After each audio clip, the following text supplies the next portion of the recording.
flexor pollicis brevis. Basta, you remember lang na yung abductor pollicis is to the base of the first metacarpal.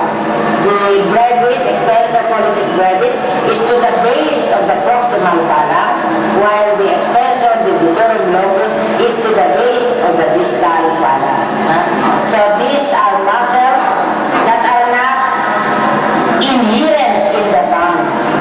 They are extrinsic to the tongue, but they move the tongue. And what are intrinsic to the tongue? Your inner muscles. Okay, then let's look at the muscles. Common origin of the anterior forearm muscles, medial epicondyle.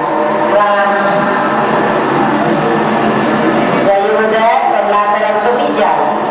So you start from pronator teres, then followed by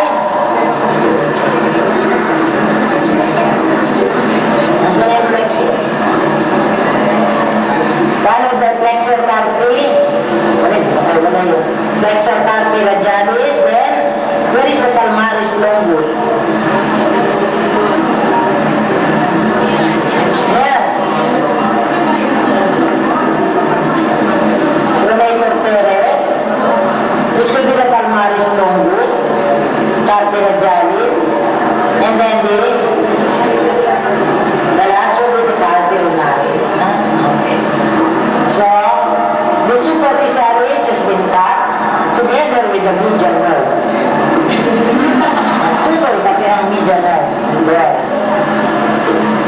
So, you see the medial nerve, the most medial content of the pivotal fossa, underneath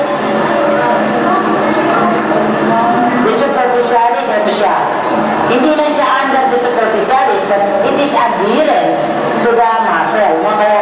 When the muscle was cut, it was also cut. And then you follow it as an interruptor. There. There. Nakaganyan na. And then the medial nerve becomes superficial at the wrist. It passes beneath the flexor retinaculum or the carpal tunnel.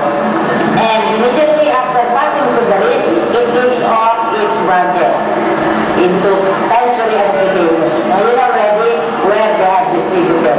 First to the pinnar muscles, and then the sensory would lead to the lateral 2/3 of the palm, and lateral 3.5, 1, 2, 3.5 of the ring finger.